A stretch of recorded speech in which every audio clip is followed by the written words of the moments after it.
Serangan terhadap Masjidil Aqsa ni sebenarnya tak pernah berhenti sejak daripada rejim Zionis Israel menjajah tanah Palestin pada tahun 1948. Serangan-serangan ini sebenarnya bukanlah secara kebetulan. Satu perancangan pengyahudian ataupun Judaization untuk membina semula kuil Haikal Sulaiman ataupun disebut sebagai Solomon Temple yang dianggap sebagai kuil suci kaum Yahudi sejak zaman Nabi Sulaiman lagi. Kaum Yahudi ini sebenarnya mereka berfalasi. Mereka menganggap tapak Masjid Aqsa sekarang adalah tapak Haikal Sulaiman yang telah dirobohkan. Tapi sejak 2022 selepas perang Ma'rakat Saif Al-Quds pada tahun lepas, pada tahun ini bermula balik serangan-serangan ke atas Masjidil Aqsa. Kemuncaknya mereka nak melakukan demolition, kemusnahan secara total ke atas Masjidil Aqsa pada 28 Mei ini.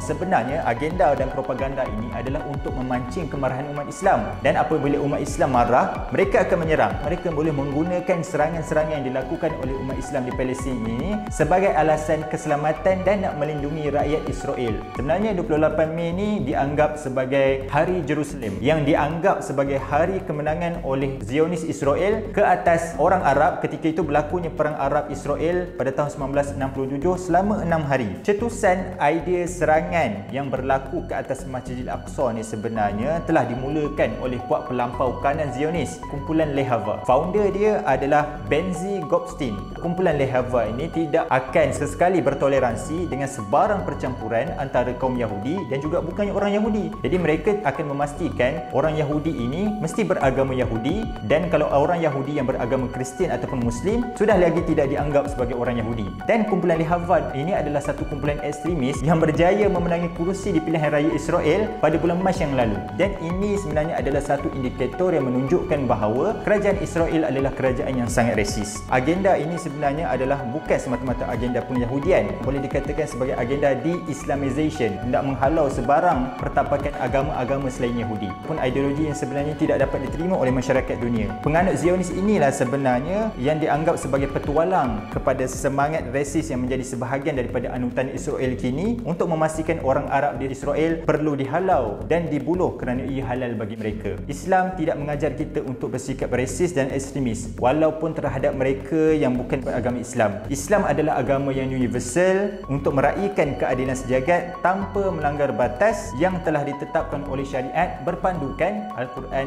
dan juga Al-Sunnah. Palestin adalah tanah yang bertuah sebenarnya tuan-tuan, yang menghimpunkan pelbagai agama dan juga bangsa untuk kita saling berkenalan dan bukan bermusuhan sesama sendiri. Moga kita terus istiqamah dalam membebaskan Palestin dan Baitul Maqdis daripada cengkaman penjajah.